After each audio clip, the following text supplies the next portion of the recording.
Lur, selamat datang di Ngidul Ngalebu Film Cadel. Gak usah galau-galau kalian ya. Galau apa sih?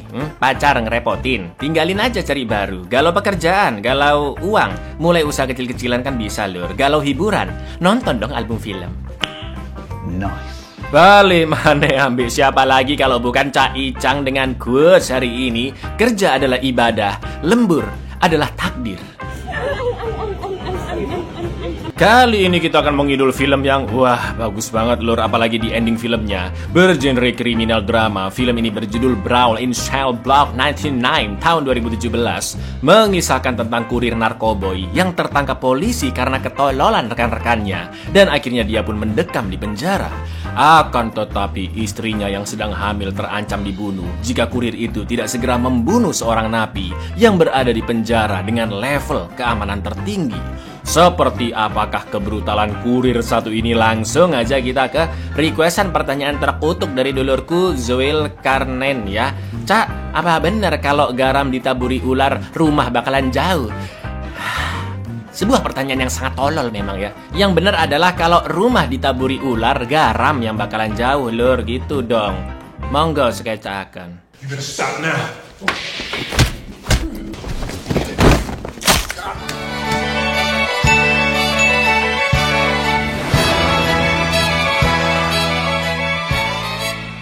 Bradley Thomas adalah seorang pria asal Amerika yang baru saja kena PHK dari pekerjaannya sebagai tukang bengkel lur. Masalahnya tidak sampai di sana, karena sesampainya di rumah, Bradley melihat bekas cupangan di leher istrinya Lauren. Lagi siang-siang panas terik habis di PHK, istrinya selingkuh pula ya kan. Daripada Lauren jadi korban KDRT, Bradley pun melempar HP istrinya dan menyuruhnya masuk ke dalam rumah, lalu melampiaskan emosinya yang begitu memuncak dengan menghancurkan mobil Lauren.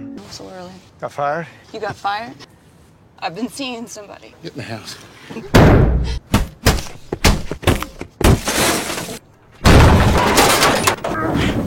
Dengan kedua tangannya yang masih berdarah-darah, Bradley pun bicara empat mata dengan Lauren, menanyakan dari kapan dia selengki dan apa pemicunya. Lauren pun mengaku dia mengenal pria lain dari 3 bulan lalu dan merasa hubungannya dengan Bradley merenggang sejak Lauren keguguran. Bradley pun mengatakan jika dia akhir-akhir ini memang lebih sibuk olahraga dan bekerja untuk melupakan rasa dukanya. Namun alih-alih menceraikannya, Bradley ingin memperbaiki hubungannya dengan Lauren, juga mencoba punya anak lagi. Karena insiden perselingkuhan itu bukan terjadi tanpa sebab dan Bradley seharusnya tidak mengabaikan istrinya setelah keguguran. Setelah itu untuk menyenangkan istrinya dan agar bisa beli rumah yang lebih bagus, Bradley pun terpaksa kembali bekerja dengan kenalannya yaitu Gil sebagai kurir narkoboy. Dan inilah perkelahian di blok sel nomor 99. How long? 3 months. Serious? Late every night after I was asleep. I was working out. I think we should start again. Try to have another baby. Packages for a friend. You would never. Breaking promises today. Will you abide? Give me some time before you get close. Hanya dalam waktu 18 bulan, Bradley sudah tajir lur. Dia berhasil membeli rumah mewah dan 3 mobil mahal yang salah satunya dia sembunyikan di tanah kosong dekat rumah dengan plat nomor yang disimpan di dalam bagasi agar tidak ketahuan polisi kalau ada penggeledahan. Selain itu, alhamdulillahnya Lauren juga sudah hamil dan akan lahiran kira-kira 3 bulanan lagi. Hubungan mereka berdua sekarang jauh lebih romantis dan sudah melupakan apa yang terjadi 18 bulan silam. Bradley terlihat sangat mencintai istrinya sampai melarangnya masak agar tidak kecapean, dan Bradley juga telah menyiapkan kamar untuk anak pertamanya nanti. What if you cut yourself bleeding and passed out? How come you left before I was pregnant? Need to get some better curtains in here. Green ones. Okay, I'll be right over. Adios. Gil. Bradley pun OTW ke rumah Gil yang akan bekerja sama dengan penyalur narkoboy dari Meksiko bernama Eleazar.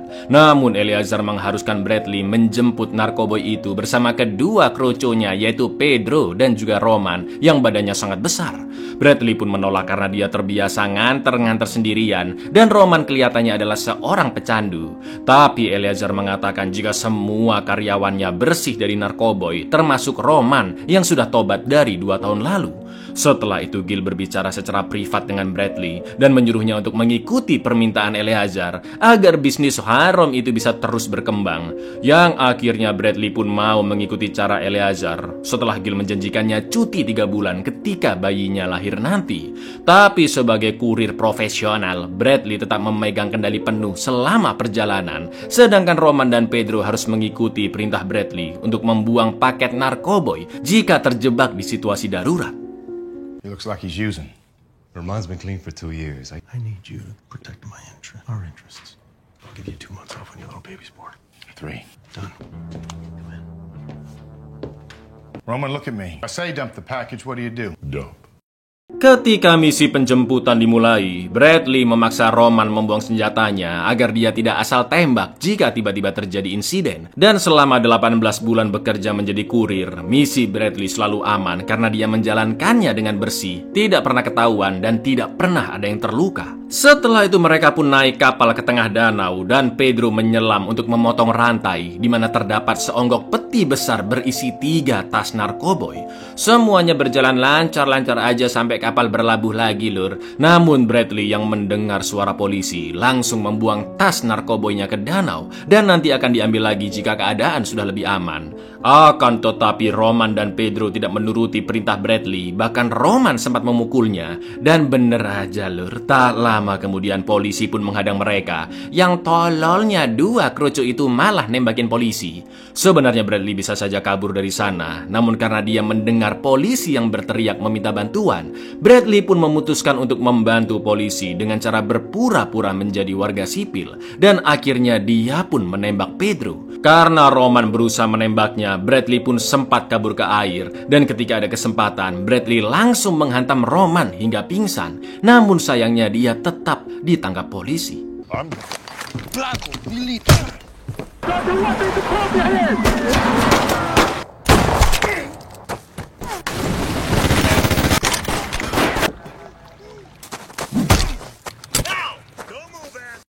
Setelah itu Bradley diinterogasi dan meski sudah membantu polisi, namun detektif mengetahui kejahatannya. Bradley tidak mau memberitahu apapun terkait aksinya, mulai dari siapakah rekan-rekannya sampai nama bosnya. Karena jika dia membocorkan informasi itu, Bradley mungkin mendapatkan keringanan hukuman, Lur. Tapi rekan-rekan Eleazar di luar sana pasti akan membahayakan nyawa istrinya Lauren. Tak lama kemudian Lauren pun datang menjenguk dan Bradley melarangnya datang ke persidangan karena tidak ingin istrinya yang sedang hamil melihat suaminya di sidang.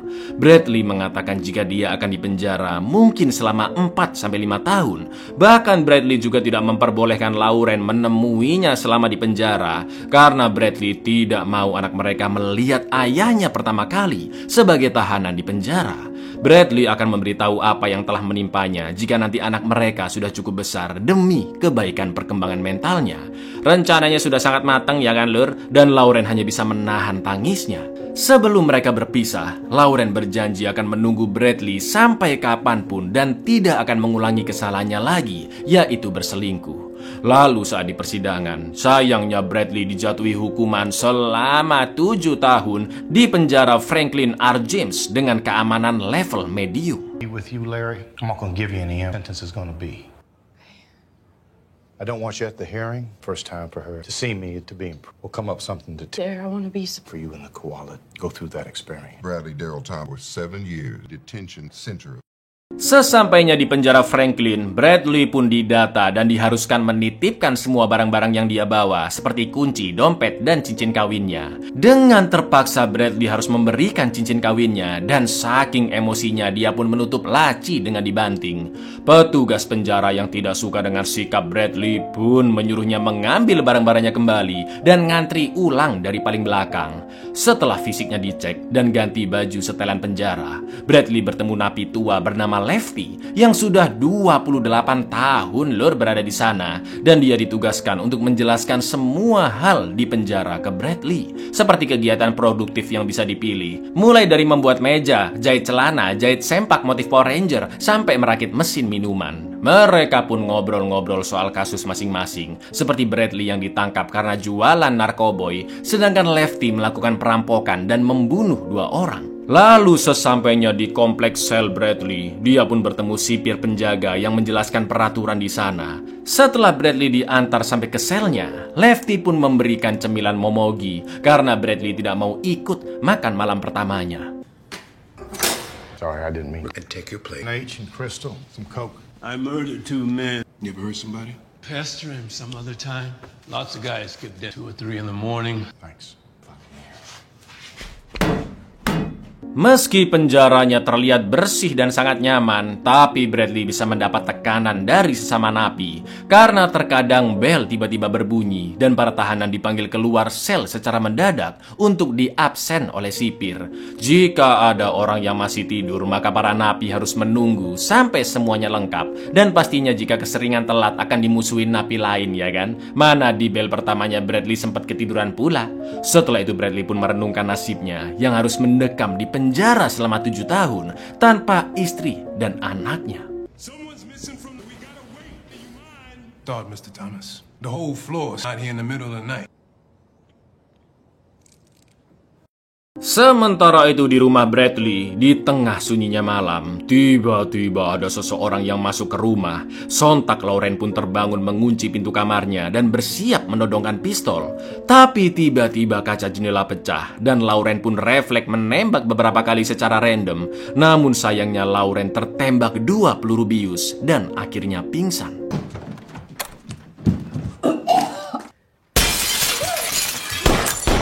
Get out of here.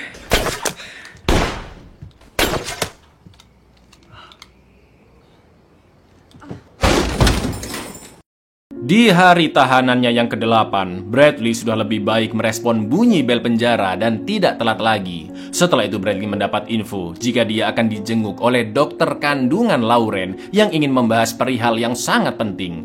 Tapi ternyata yang menemuinya adalah Udo, kaki tangan Eleazar, yang menjelaskan jika ulah Bradley telah merugikan bosnya sebesar 3,2 juta dolar atau lebih dari 50 miliar rupiah, lur. Udo juga menunjukkan foto Lauren yang disekap serta ahli aborsi asal Korea yang bisa membuat janinnya cacat dari lahir.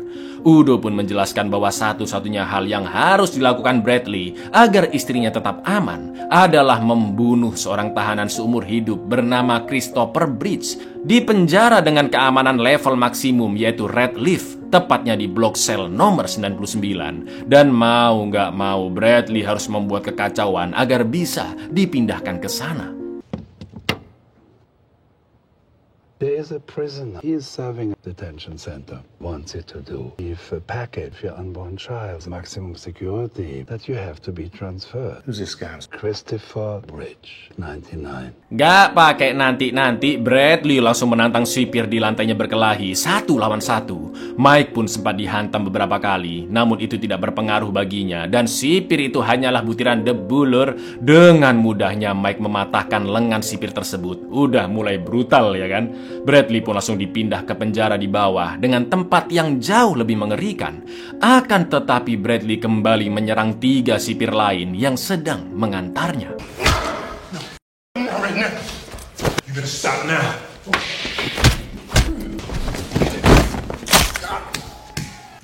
I recommend he uses his right arm. Akibat perbuatannya, sesuai rencana, Bradley pun akhirnya dipindah ke Red Leaf dan di sana bertemu dengan kepala sipir bernama Tux yang mengintimidasi Bradley.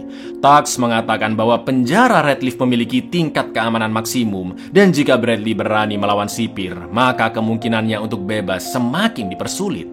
Tux juga mengingatkan bahwa sipir di penjaranya jelas jauh lebih terlatih daripada penjara Bradley sebelumnya.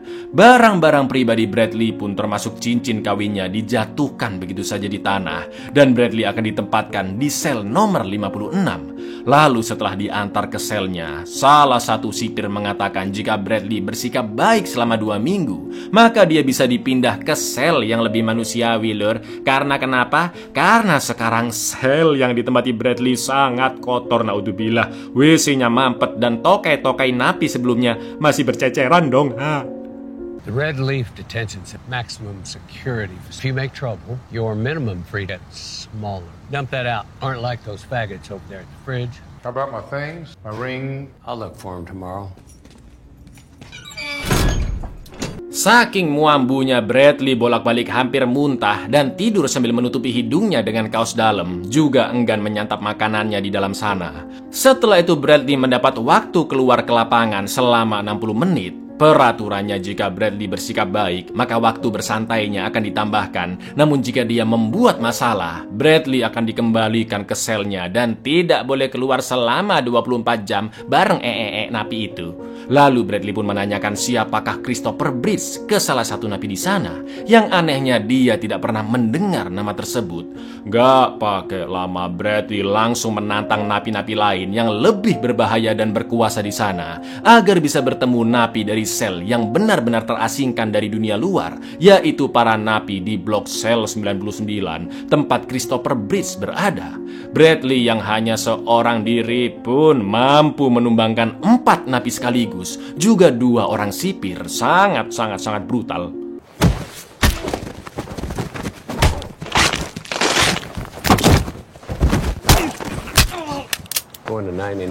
Kepala Bradley pun ditutupi kain, kedua tangan kakinya dirantai dan langsung diseret ke blok sel 99 yang hanya bisa dimasuki melalui pintu rahasia di gudang. Setelah melewati lorong gelap, Bradley pun dilempar ke ruang bawah tanah dengan berbagai alat penyiksaan, lur. Lalu dia dipasangkan ikat pinggang yang dikontrol dengan remote dan bisa menyetrum badannya hingga kaku setiap Bradley melakukan kesalahan. Setelah itu Bradley dibawa lebih jauh ke dalam bangunan dan barulah dia sampai ke ruangan selnya yang lantainya penuh pecahan kaca. Fix ini sel penjara paling ngeri sih, lur. Trip on his chain. Cell block 99, you'll stay down here or carried out. Misbehave, get you one of these. Full of the broken glass.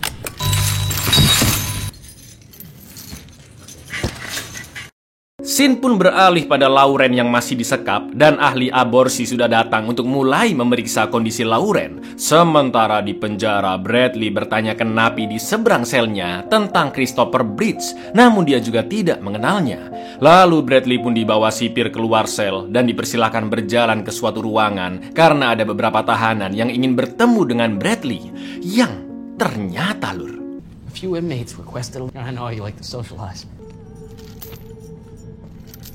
This is a surprise party. Somebody missed it. Not a while ago. Settle this however. You might like it. Ternyata keempat napi di area blok sel 99 yang ingin bertemu adalah Eleazar, Roman, dan 2 orang lagi, sebut saja Paijo dan Tukiman. Itu artinya Christopher Bridge tidak pernah ada. Semua ini adalah settingan Eleazar untuk balas dendam kepada Bradley atas apa yang dia lakukan di misi penjemputan narkoba sebelumnya. Walau begitu, Eleazar dan kroco-kroconya tetap harus menghabiskan masa tahanan di sana. Namun bedanya Eleazar bisa membeli fasilitas lebih seperti ruangan yang lebih nyaman, juga boleh membawa HP. Lalu Eleazar membahas adiknya yang harus menjanda karena suaminya Pedro tewas dibunuh oleh Bradley. Eleazar pun memberi ultimatum jika Bradley berani melukai Eleazar serta anak buahnya, dia tidak akan segan-segan menyuruh ahli aborsi untuk segera menjalankan operasinya ke Lauren. Sebelum sipir mengembalikan Bradley ke ruangan selnya, kroco-kroco Eleazar pun menghajar Bradley hingga dia pingsan. Your rogues cost dollars as well as freedom for an undetermined. If my associates will sever their limbs from your little. Looks like he needs a nap.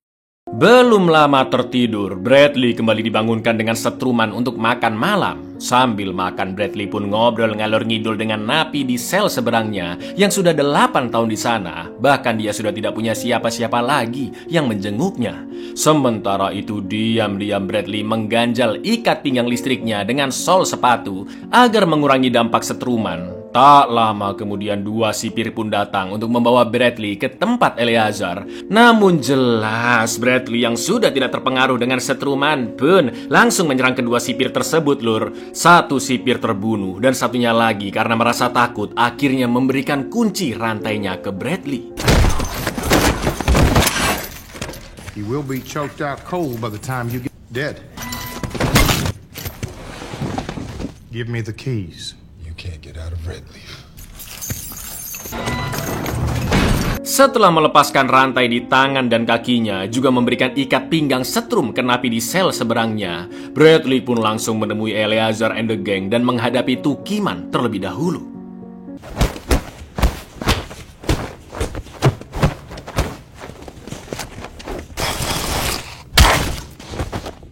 Sumpah ngeri banget, Greg. Setelah itu Bradley melawan Roman sekaligus Pak Ijo. Dan horornya Bradley membunuh Pak Ijo dengan menusuk matanya, juga mematahkan tulang lehernya pakai sikut.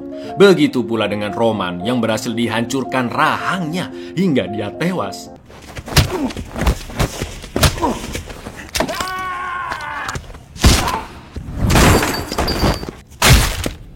Alih-alih menyerah, Eleazar menyuruh bawahannya untuk segera memulai aborsi jika Eleazar tidak mengabari dalam waktu 10 menit. Dan jika Eleazar tidak memberi kabar dalam 1 jam, maka bawahannya diperintahkan untuk memutilisa Lauren. Akan tetapi Bradley tidak terintimidasi. Dia langsung mencekik Eleazar, meninjunya, mematahkan kaki kanannya, dan menyeretnya. Lalu Bradley memaksa Eleazar untuk menyuruh Udo agar melepaskan Lauren dan mengantarnya balik ke rumah Gil. Call him off. Go back to your cell. You don't have a choice. I'll make no such. Tell me your code or it's the other line. I already heard Elliot. Right now I'm dragging him bloody. To release your wife. Over to Gil. Confirm she's okay. Plans have changed. Tak lama kemudian Tux beserta para sipir pun datang dan sambil berlindung di balik pintu selnya, Bradley mengatakan jika dia memiliki 2 sandera, yaitu seorang sipir dan Eleazar. Bradley berjanji akan menyerahkan diri ke Tux dan menerima semua konsekuensinya setelah dia mendapatkan telepon jika Lauren sudah di tempat yang aman. Di lain sisi, Udo dan dokter ahli aborsi sudah mengantar Lauren kepada Gil. Udo terus menodongkan pistolnya. Namun ketika mobil menjauh, Gil segera mengambil senapan yang dia sembunyikan di rumput dan langsung membunuh Udo. Sedangkan dokter ahli aborsi yang masih hidup berusaha kabur, dan Lauren pun mengambil senapan tersebut untuk membalaskan dendamnya. Setelah itu, Gil menelpon ke HP Eleazar untuk mengabarkan jika Lauren baik-baik saja. Lauren akhirnya bisa kembali ngobrol dengan suaminya dan Bradley tidak bisa menahan tangisnya karena dia tidak akan bisa bertemu istrinya lagi, juga tidak akan pernah melihat anak pertamanya nanti. Namun Bradley beralasan ke Lauren jika pihak penjara belum memperbolehkan kunjungan, padahal setelah ini Bradley akan diadili oleh Tux. Gil? I got her. How is she? She's good. All right, what's going on there? On over here. I'm fine. I wish I could be there, but I know you'll have. When can we come see you? I know when you'll be able to come visit. Love you. I love you too. Setelah itu Bradley menghancurkan HP Eleazar dan juga menginjak-injak kepalanya berkali-kali hingga putus lur sampai masuk ke lubang WC. Tak lama kemudian Tux pun datang bersama sipir lainnya dan menyuruh Bradley meletakkan tangan di kepala dan balik badan menghadap mereka. Tanpa basa-basi, Tux langsung membunuh Bradley dengan menembak badan dan kepalanya. Namun pengorbanan yang dia lakukan tidak sia-sia karena komplotan Eleazar telah dibantai dan yang terpenting, istri serta bayi di kandungannya sudah benar-benar aman. Meski ironisnya, Bradley tidak bisa bertemu kembali dengan mereka lur.